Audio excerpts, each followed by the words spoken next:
तो दोस्तों अब तक आगे आते आते हमने काफी सारी बीआरएस की चर्चा कर ली।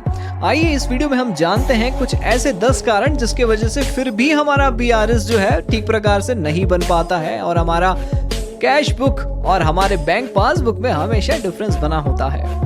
तो जय हिंद दोस्तों, स्वागत है आप सभी का हमारे इस खूबसूरत से प्लेटफॉर्म निवृत्ति एडू में। मेरा नाम है रूपक मिगलानी। तो चलिए शुरू करते हैं। दोस्तों शुरू करने से पहले अगर आपने हमारे निवृत्ति कॉमर्स ऐप को डाउनलोड नहीं किया है तो जरूर से उसे डाउनलोड कर लीजिए, क्योंकि आपको वहां मिलने वाला है फ्री टेस्ट सीरीज और फ्री कोर्सेज। जी हाँ मेरे दोस्तों, फाइनेंस और कॉमर्स से संबंधित। तो चलिए दोस्तों एक एक करके शुरुआत करते हैं इन 10 कारणों की जिसकी वजह से आपका बीआरएस शायद हो सकता है कि टैली ना कर पाए। जी हाँ, पहला कारण इंटरेस्ट रिसीव्ड। कुछ कॉमन कारणों के बारे में हम बात कर रहे हैं, उसमें से सबसे पहला इंटरेस्ट रिसीव्ड। दोस्तों मान के चलिए आपको इंटरेस्ट बैंक ने दे दिया है लेकिन आपको पता ही नहीं चला इसके बारे में, तो इसका इम्पैक्ट आपके कैश बुक में बुक्स ऑफ अकाउंट्स में नहीं मिल पाता है। ऐसे ही एक्सपेंस चार्ज बाय बैंक, यानी कि कुछ डेबिट क्रेडिट चार्जेस या कुछ और चार्जेस, नोटिंग चार्जेस, बहुत सारे चार्जेस बैंक ऐसे चार्ज लगाते रहता है, तो ये आपको पता नहीं चल पाता है जिसकी वजह से आपके बुक्स ऑफ अकाउंट्स में इम्पैक्ट नहीं आता है।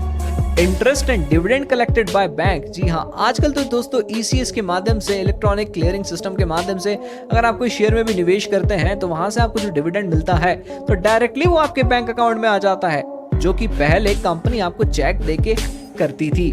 तो दोस्तों ऐसे कुछ इंटरेस्ट और डिविडेंड आपको अगर मिल जाते हैं डिबेंचर या शेयर से, तो ये इसकी खबर आप तक नहीं पहुंच पाती है, बाद में पहुंचती है, लेकिन जब तक पहुंचती है तब तक आपका कैश बैलेंस जो है वो नीचे ही दिखाई देता है और बैंक टड़ांग से ऊपर उठ जाता है। दोस्तों चौथा कारण है direct payment by bank to customer. कई बार बैंक डायरेक्ट पेमेंट कस्टमर को कर देती है, आप बैंक को इंस्ट्रक्शंस दिए हुए रखे रहते हैं, तो उस केस में भी आपको ये चीजें नहीं पता चल पाती है। तो दैट इज द रीजन कि यू जस्ट आप कैश बुक और बैंक पासबुक के बीच में डिफरेंस पाते हैं। Direct depositing into bank by customer. अच्छा, कस्टमर कुछ अच्छे ऐसे भी होते हैं कि समय आता है वो डायरेक्ट बैंक में डिपॉजिट कर देते हैं, वापस से बैंक में हो गई ये चीज, आपके कैश अकाउंट में नहीं हुई, तो इससे डिफरेंस बना रहता है। Check dishonour. जी हाँ, चेक डिसऑनर हो गया, ओहो, या फिर चेक आपने डिपॉजिट किया वो क्लियर नहीं हुआ, इसकी खबर आप तक ना पहुंचने के कारण कैश में हमेशा डिफरेंस हो जाएगा। बिल्स कलेक्टेड, ये भी एक वजह होती है।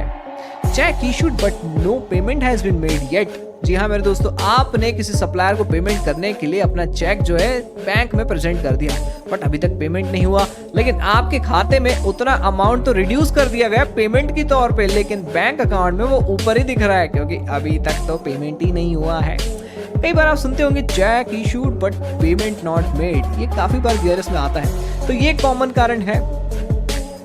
तो दोस्तों कुछ इस प्रकार के मुख्य कारण होते हैं या कॉमन कारण होते हैं जिस वजह से हमारे बीआरएस जो है कभी कभी दिक्कत कर देते हैं, और इनको समझना बहुत जरूरी होता है, और अगर समझ लिए तो बीआरएस एक बहुत ही आसान सा चैप्टर होता है और यहाँ पे मार्क्स भी मेरे कॉमर्स स्टूडेंट्स और बच्चों के बहुत अच्छे स्कोर हो सकते हैं। दोस्तों आखिरी में जाते जाते एक मुख्य बात बीआरएस के बारे में कि बीआरएस में आप ये समझिए कि बैंक रिकंसिलिएशन स्टेटमेंट में हम किसी गलती को नहीं सुधारते हैं, हम सिर्फ वो पॉइंट्स को कंसिडर करते हैं जो कि बहुत आवश्यक है ये फाइंड आउट करने के लिए कि भाई कैश और बैंक में किस वजह से डिफरेंस पाया जा रहा है। तो ये पॉइंट्स को कंसिडर करते हुए ही हम रिकंसिलिएशन स्टेटमेंट बनाते हैं, यानी कि कोई गलती को सुधार रहे ऐसा कुछ नहीं होता है। तो अगर आप ऐसे मानसिकता के साथ बीआरएस प्रिपेयर करेंगे तो आपका बीआरएस हमेशा सही ही होगा।